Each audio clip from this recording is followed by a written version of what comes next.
세계적으로 많아지고 있는 당뇨 환자들, 이를 관리해주는 기업은 어디일까요? 건강관리와 인공지능은 무슨 상관이 있길래 리본고가 이리도 각광을 받는 것일까요? 텔레닥과 합병 뉴스 이후 가격이 하락하는 이유는 무엇일까요? 이번 영상에서는 리본고에 대한 모든 것을 알아보겠습니다. 본격적으로 시작하기 전에 구독과 좋아요 부탁드립니다.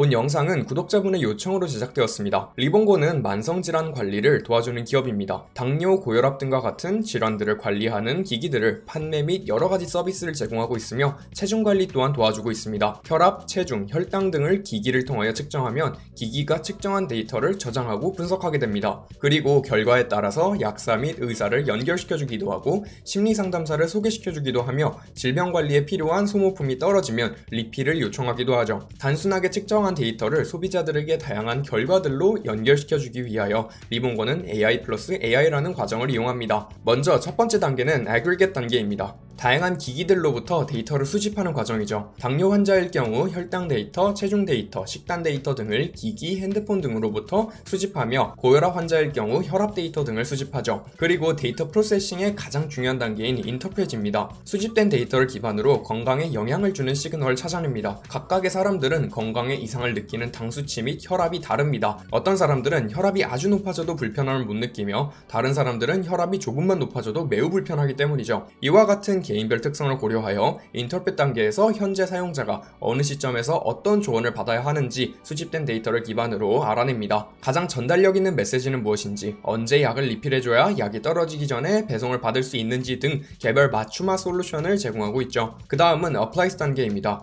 여러가지 방법들을 이용하여 고객들에게 메시지를 실제로 전달하는 것이죠. 문자, 이메일, 알람 등과 같은 기초적인 방법들부터 실제로 상담사, 의사, 약사에게 연락을 취하여 전화를 하거나 그룹 세션에 초대를 하는 등과 같은 다양한 방법들을 제공하고 있습니다. 최근에는 애플워치, 삼성워치 등과 같은 웨어러블 기기들을 많이들 사용하고 계셔서 이와 같은 기기들로 소통을 하고 있기도 하죠. 더불어 아마존의 가상비서인 알렉사를 통하여 리본고의 메시지를 음성으로 전달받을 수 있다 합니다. 미래의 IoT, 사물 인터넷이 좀 더 발전하게 되면 아무래도 리본고의 위력이 더 강력해지겠죠. 마지막으로 이터렛, 반복하는 단계입니다. 반복하기 앞서 앞 3단계를 통하여 전달한 메시지가 얼마나 효과적이었는지를 분석합니다. 즉, 여기에도 AI 및 머신러닝을 어느 정도 사용한다는 점을 유추할 수 있죠. 그리고 만약 효과적이었다면 해당 메시지 또는 알고리즘을 반복하여 사용합니다. 리본고는 이와 같은 4단계를 이용하여 고객들의 만성질환 관리를 도와주고 있습니다. 마지막에 효과적인 방법들만 반복한다는 점에서 더 많은 고객들이 쌓일 경우 데이터가 더 많이 쌓여 더 효과적으로 고객들에게 조언 및 도움을 줄 수 있다는 점을 유추해 볼 수 있죠. 현재 리본고에서 제공하고 있는 제품은 크게 4가지입니다.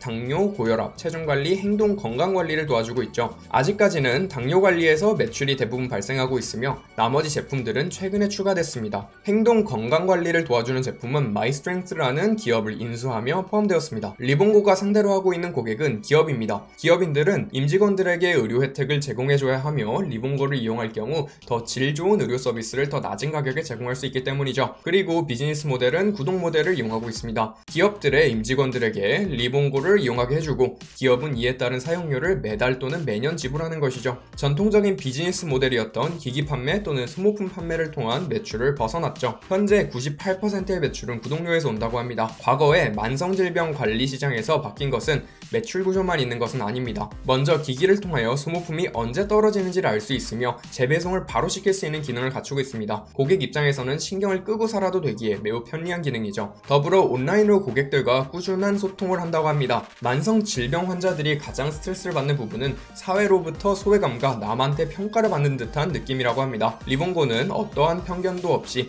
고객을 대해주니 심리적 안정감을 찾는 데 매우 큰 도움을 주고 있다 합니다. 이제 재무도 간략하게 살펴보겠습니다. 매출은 매년 거의 2배씩 상승하고 있습니다. 확장 중인 기업이기에 적자는 당연히 보고 있죠. 현금은 약 400밀리언, 5천억 정도가 있으며 적자를 본 액수보다 훨씬 많은 현금을 보유하고 있습니다. 어느 정도 안정성이 있다는 뜻이죠. 가격으로만 보면 2020년도에만 4배에서 5배 정도 올랐으며 상당히 비싸다고 느껴집니다. 연 매출이 1,700억 원 정도인데 시가총액은 12조 원 가량 되거든요. 이제 이 모든 정보들을 종합하여 리본고에 대한 생각을 정리해 보겠습니다. 기본적으로 리본고는 매출 총이익이 상당히 높은 편입니다. 당연하게도 기기 및 소모품 판매라는 부분이 포함되어 있어 마진이 소프트웨어 기업만큼 높을 수는 없습니다. 하지만 그럼에도 불구하고 매출 대비 원가가 30% 이하가 원가가 유지가 되고 있죠. 간단하게 말하면 돈을 버는데 원가가 얼마 들지 않는다는 뜻입니다. 더불어 대부분은 구독료에서 나오는 매출이기에 반복 가능하며 가입 가능한 인원수에 제한도 없습니다. 인원수에 따른 원가 상승률도 그렇게 크진 않고요. 따라서 제가 좋아하는 확장 가능성 및 유지 가능성이라는 범주에서 매우 만족스럽다고 볼 수 있습니다. 두 번째로 시장의 규모가 거대합니다. 단순하게 미국에는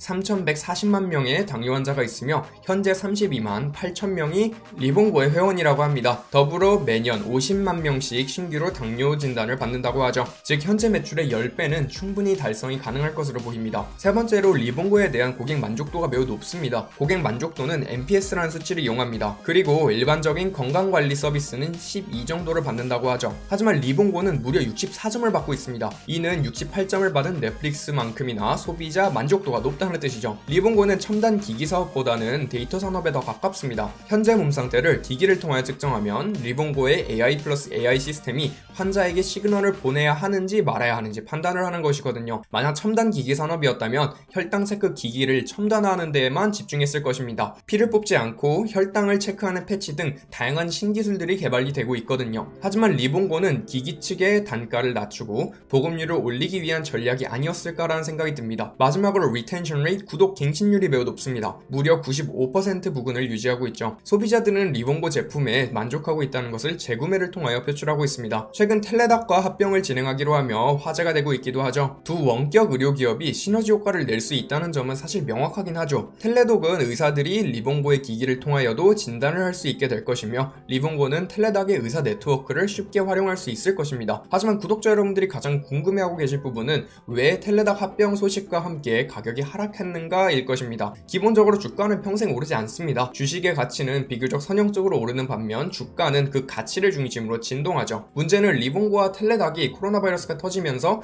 갈 곳 없는 돈들이 모였다는 것입니다. 즉 투자 자본이 아닌 투기 자본이 상당히 섞여 있다는 것이죠. 투기 자본은 불확실한 무언가의 상황이 나오면 불안하기에 팔고 나옵니다. 합병이 미래에 어떠한 영향이 미칠지 모른다는 공포감에 매도세가 발생했다고 볼 수 있죠. 하지만 결정적으로 이번 연에만 주가는 실제로 3배에서 5배가량 올렸습니다. 합병 소식 이후 하락한 10에서 20% 정도는 사실 상승폭에 비하면 아무것도 아닌 것이죠. 그렇다고 현재 이 주식들이 사기에 적합하냐 라고 묻는다면 전 절대로 모른다고 대답할 것 같습니다. 순이익을 내고 있는 기업들이 아니기에 기업의 가장 기본적인 정의인 수익 창출을 위배하고 있거든요. 더불어 두 기업 전부 10조 원 이상의 기업 가치를 평가받고 있는데 매출이 1조 원도 되지 않습니다. 순이익 측면에서도 이미 말이 안 되고 매출로만 봐도 20년은 더 벌어야 매출로 시가총액을 메꿀 수 있는 정도입니다. 물론 전통적인 관점에서 보면 그렇다는 것이지 성장성 및 가능성 측면에서 보면 개인별 편차가 많이 들어가기 때문에 저는 모른다고 대답을 드릴 수밖에 없는 것이죠. 구독자 여러분들은 리본고의 미래에 대하여 어떻게 생각하시나요? 합병 후 더 많은 부가가치를 창출할 수 있을까요? 구독자님들의 생각과 영상에 대한 질문을 댓글에 남겨주세요.